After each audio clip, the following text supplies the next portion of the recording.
Olá, meus amigos, sejam todos muito bem-vindos ao canal Politizando. Eu sou o William Jacob, o senador Jorge Cajuru, do estado de Goiás, que saiu do Podemos e foi para o PSB. Foi entrevistado pelo professor Marco Antônio Villa, eu assisti na íntegra.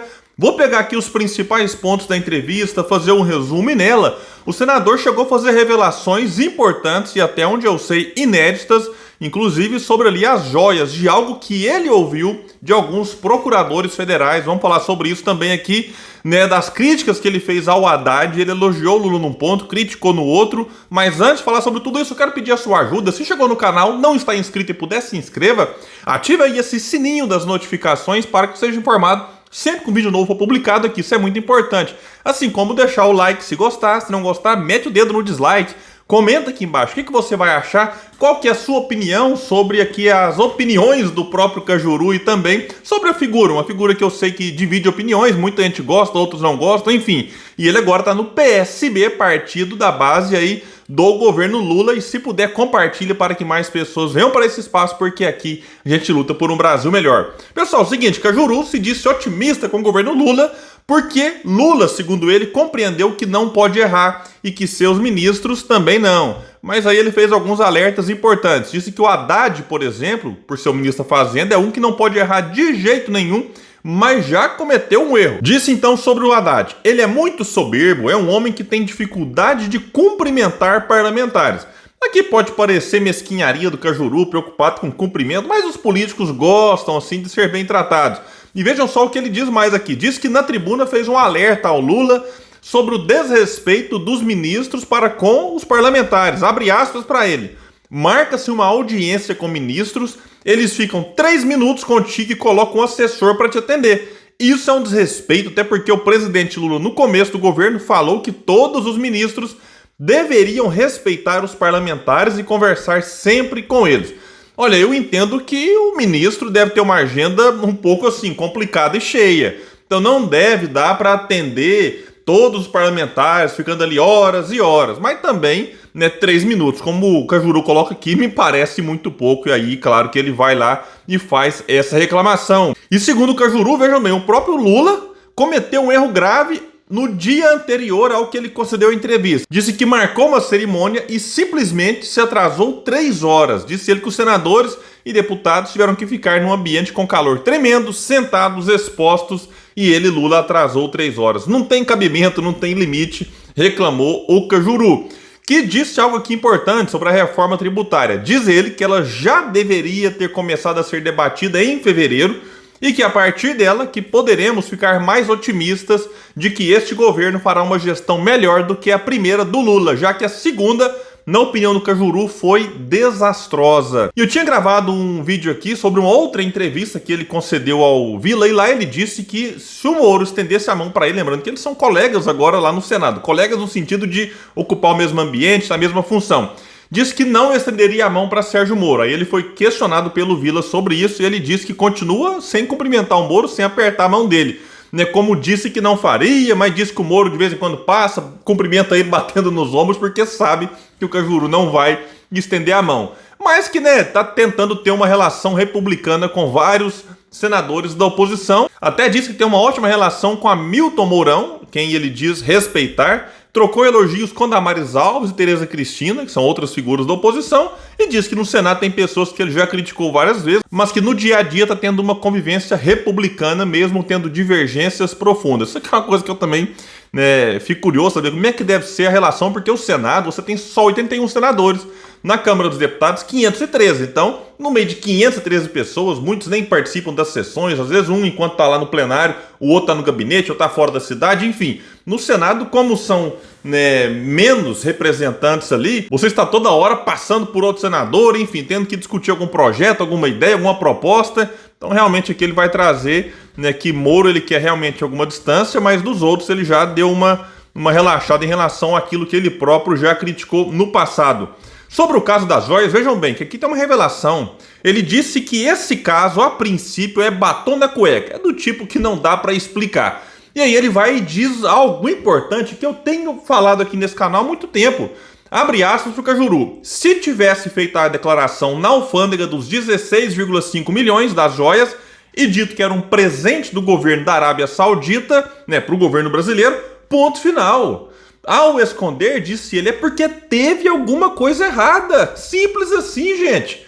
Poxa, o que custava o cidadão, né, chegar lá na alfândega e falar, tô com um presente aqui que veio da Arábia Saudita, né, eu quero declarar. Aí ia ser perguntado, para quem que é esse presente? Era só falar, não, isso aqui é pro acervo da União. Ponto final. Preenchia lá os documentos, ia pro acervo da União, não tinha que pagar imposto nem nada. Mas o cidadão que entrou com as joias de 16 milhões, pôs na mochila e foi para uma fila, nada a declarar. Isso aqui não é correto. E o outro, o Bento Albuquerque, passou sem declarar as joias que já estão com Bolsonaro. E até quando eu parei para gravar esse vídeo, não tinha devolvido. Disse que vai devolver, depois parece que vai esperar uma definição do TCU.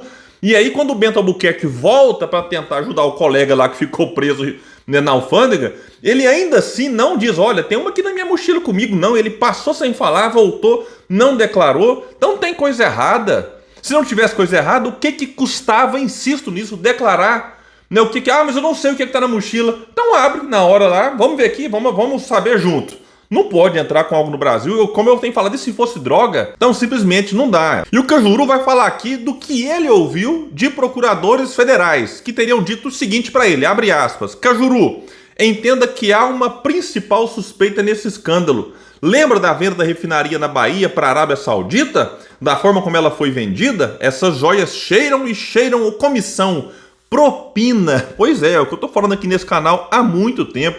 Alguém pode falar, William, mas é porque as joias são da Arábia Saudita, a refinaria foi vendida para investidores dos Emirados Árabes. O próprio Bolsonaro disse, né, lá nos Estados Unidos que o presente foi acertado nos Emirados Árabes. Agora que procuradores federais disseram para o Cajuru que essas joias cheiram propina. Então vamos esperar ver se a investigação avança. E detalhe, né, quem disse isso aqui lá na campanha e antes da campanha foi Ciro Gomes. E outra coisa que chama atenção, né, as joias foram dadas uma semana antes, né, do negócio da refinaria ser feito, lá em 2021. E o Bolsonaro, certamente sentindo que a coisa pode complicar pro lado dele, publicou nas suas redes sociais, eu até gravei um vídeo aqui no dia 14 sobre isso, dizendo que o TCU aprovou a venda da refinaria nas condições que foi vendida. Na minha opinião, que não elimina, né, algum eventual crime cometido. Vai saber como é que a coisa transcorreu no próprio TCU. Não é normal você vender uma refinaria por 10 bilhões de reais a menos do que ela foi avaliada por uma instituição financeira. O Cajuru, né, era o entrevistado, mas num dado momento chegou a perguntar ao Vila se ele, como historiador, tem notícias de algo no Brasil nessas proporções. O Vila respondeu que não. Outro ponto importante, o Cajuru diz que a proposta de emenda constitucional para acabar com a reeleição no Executivo deve ser colocada para votação em breve, segundo Pacheco garantiu a ele, que é o autor dessa proposta que está lá, enfim, no Senado. E aí ele mudaria, né, a proposta muda, né, o mandato de 4 para 5 anos, sem direito à reeleição. Isso valeria para prefeito, governador e também presidente. E ele afirma, inclusive, que tem que acabar com a reeleição por diversos motivos. E ele até se lembra de que na reeleição de Fernando Henrique teve, né, muita corrupção e também, segundo ele, teve muita corrupção na reeleição do Lula.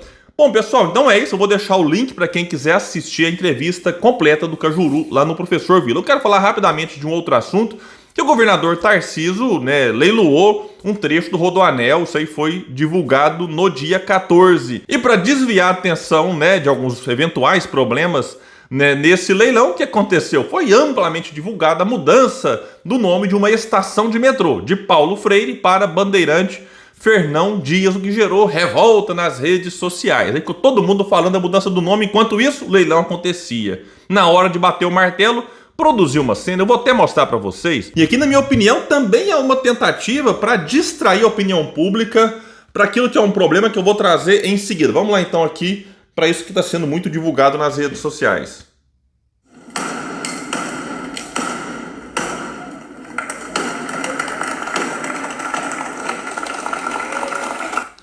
Pois é, aí estão divulgando isso aqui. Olha, tem que tomar cuidado, porque aquilo que pode parecer tosco para alguns, né, para outros pode olhar isso aqui e falar, nossa, que bacana, olha o Tarcísio ali brincando com o martelo, olha o Tarcísio, pode achar engraçado.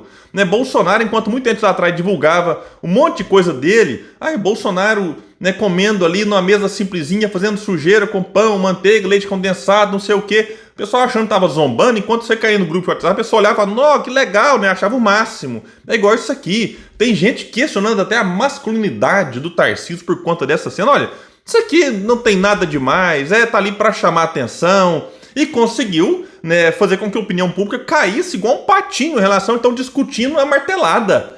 Quando na verdade tinha que estar olhando era para outras questões. Então quando tem muita gente, né, prestando atenção e focado no que não muda a nossa vida, porque que diferença faz a minha vida essa martelada que ele deu? E aí tem algo, né, nesse leilão aqui que deveria ser debatido, ter chamado a atenção. E o Arthur Silva, vou deixar o link aqui do tweet que ele fez. Inclusive, quem quiser, siga o Arthur Silva lá no Twitter. Ele chamou atenção para o seguinte: Tarcísio é o gênio do entreguismo. Enquanto distraía a opinião pública com a mudança do nome de uma estação de metrô, entregou uma das mais importantes obras de infraestrutura do Brasil, que é o Rodoanel, sem nenhuma garantia de conteúdo local para a indústria nacional ou política tarifária. Mas em vez de preocupar com isso aqui, adivinha, né? O que a galera tá revoltando? É com as marteladas e a mudança de nome da estação de metrô. E eu quero saber a opinião de vocês, o que vocês acham, né? O que a gente tem que discutir realmente? Né? Uma garantia de conteúdo local para a indústria nacional, política tarifária, né, do Rodoanel, ou falar dessas marteladas aqui. Pessoal, então é isso. Eu fico por aqui. Quem puder, compartilha o vídeo. Bora trazer mais pessoas para esse espaço, porque aqui a gente luta por um Brasil melhor.